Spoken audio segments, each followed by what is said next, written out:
Hi everyone, hope you're doing well from wherever you're watching this channel, depending on your time zone. Now, if you check on social media today, Gaucho is trending. The self-proclaimed ghetto president. And the Gaucho is not trending alone. A lot of people from Azimio side and the Kenya Kwanza side are sharing the photos of Gaucho together with the former UDA woman rep candidate for Nairobi, Millicent Omanga. And people are asking questions. Is Gaucho moving to UDA? Is Gaucho moving to Kenya Kwanza? Others are confirming that Gaucho has finally moved to William Ruto'S side. That's what is trending now. But by the fact that Gaucho has appeared in a photo with Millicent Omanga,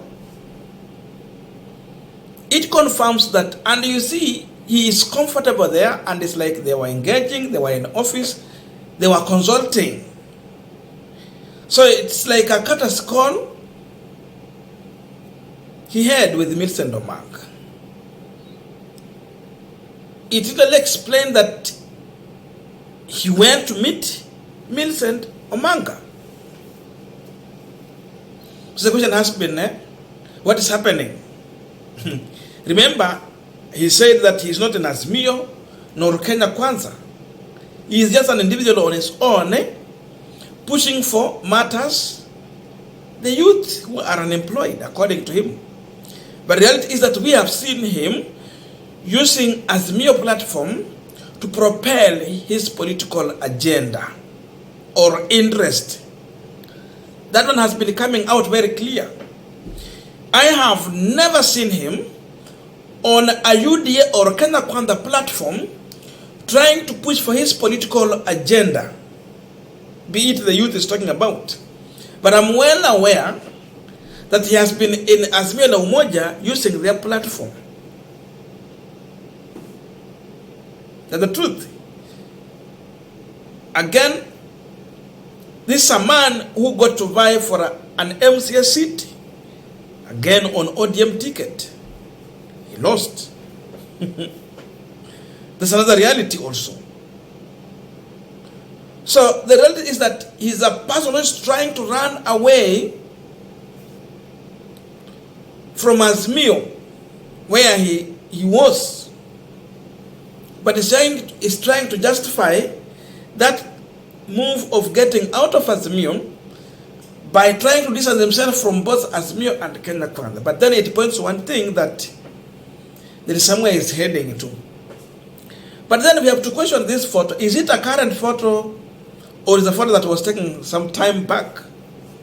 We have also to look on that and understand, really, before we make a comment about the current emerging situation to do with the Gaucho and his involvement with the Millicent Omanga. But before we go deep into that, just a quick request for those who are watching and you have not yet subscribed, please consider subscribing. To our returning subscribers and anyone who drop comment, I must say thank you so much. And again, to all our viewers, please give this video a thumbs up. Thank you so much, and back to this discussion. Now, having gone all those photos, for those who did research, and some people have also sent me this one, like 3 people. Thank you so much for doing so.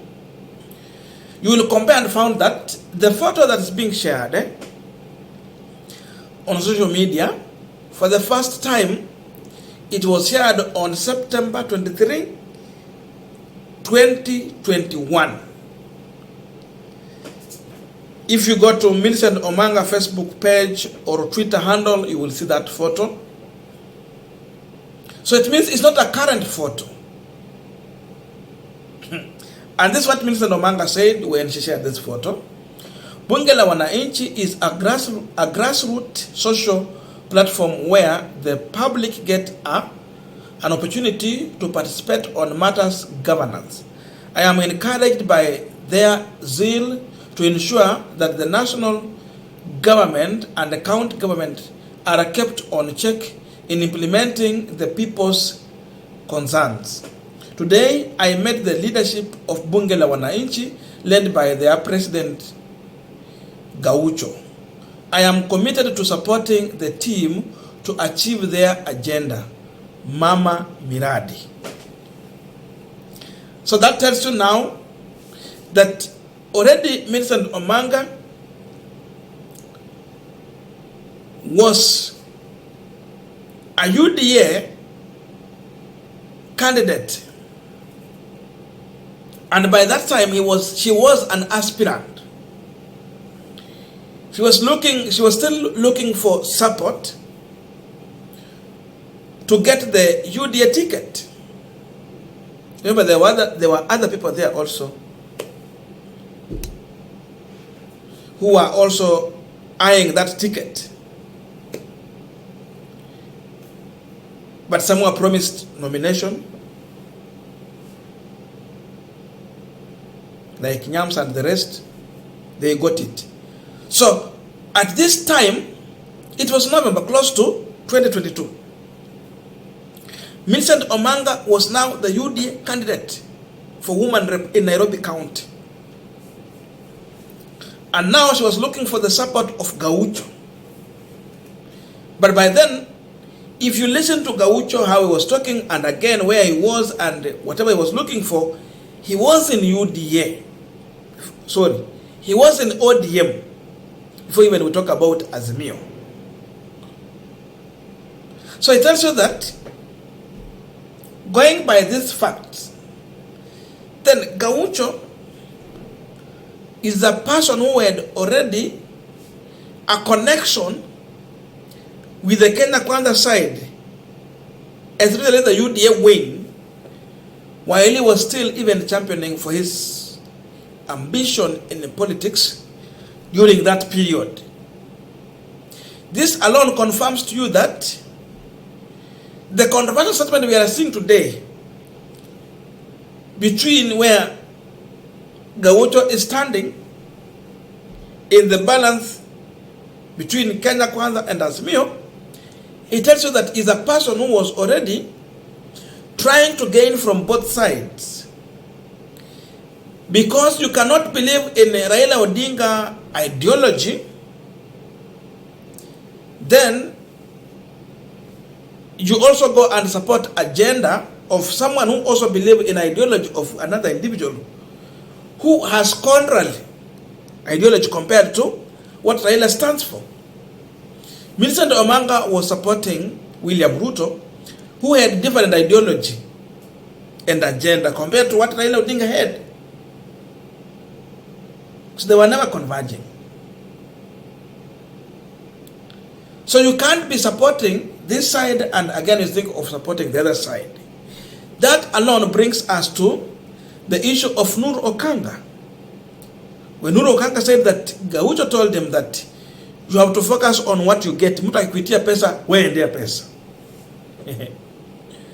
This photo and post confirms that statement. His interest was more of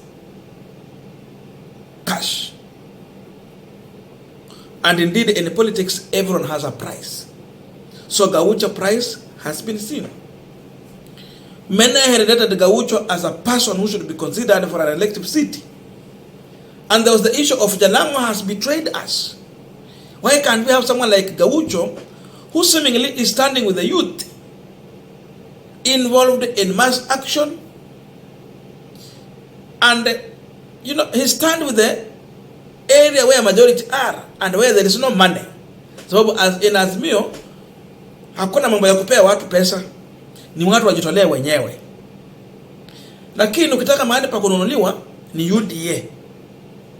So kama you are for quick money, you go to UDA like Jalango.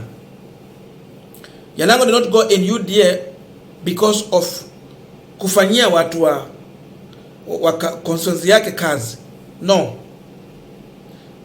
Gladys Wanga has proved you can be out of government but you can deliver. Indeed, she's the living example. Babu Owino is also doing well. He can be re-elected easily. But watu kama Janang and the rest walienda kule because they need deals, they need tenders, they're looking for money, period.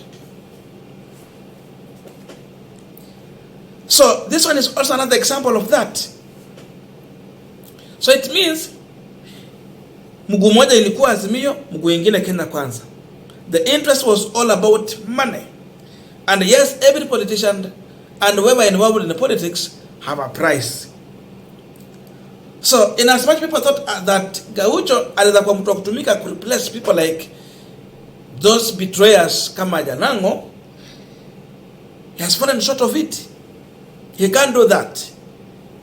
Even if he try to resurrect himself politically, he cannot. He can't. Because as of late with this move, that's why people are now trying to bring these photos now to try and show now the clear image of Gaucho. Calvin's mwenyewe. So now you can understand the real Gaucho here. So this is an old photo. It tells you that if he is going to engage in UDA politics or Kenya Kwanza, then it is not for the first time. It will only be just for the first time, maybe to appear on their rally if you want to. But then it tells you that they have been an involvement of Calvins with the UDA politicians. And if he was saying that he was a ghetto president, then it means he was mobilizing ghetto to support who? These people. I don't know your views, but let us meet in the comment section for continuation of this conversation. Thank you and see you in our next video.